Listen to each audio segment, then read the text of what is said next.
সামনে কিন্তু দুইটা বিপদ আছে, একটা দাজ্জাল। আপনি পাইবেন না তসবি পরে দাজ্জালতে বেঁচে যাবেন, আপনি এটা পাইবেন না যে আপনি তসবি পড়েন দাজ্জালতে বেঁচে যাবেন। দাজ্জালতে বাঁচা এত সহজ না। দাজ্জাল থেকে তো ওই বাঁচবে যে পদ্ধতি অনুসরণ করবে, অনুকরণ করবে।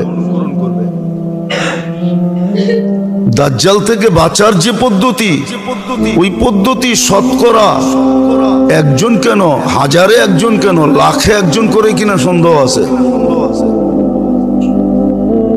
দাজ্জালতে বাঁচার যে পদ্ধতি, ওই পদ্ধতি তো আমরা কেউ অবলম্বন করি না। সহজ যদিও ছিল, সূরা কাহাফের প্রথম রুকু এবং শেষ রুকু যে পড়বে সে দাজ্জাল থেকে বাঁচবে।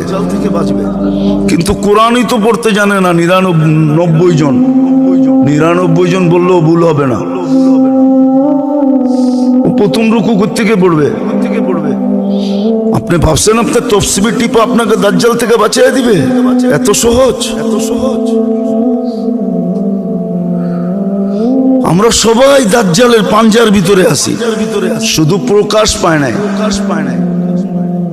প্রকাশ পাইলেও হাতের খুলা দেখাবে, তুই অনেক আগে আমার পাঞ্জার ভিতরে, তুই যাবি তো যাবি কই? আপনি অনেক আগে ডাক্তার দাজ্জালের পাঞ্জার ভিতরে চলে গেছেন।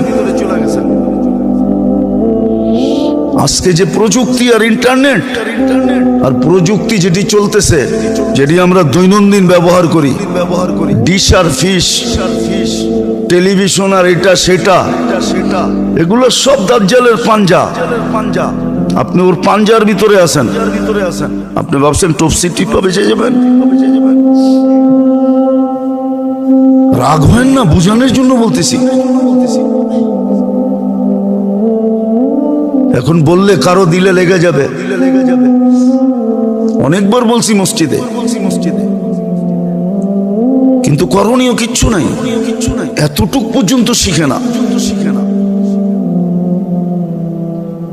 তো যেটা বুঝাইতেছিলাম আমরা শিখি না।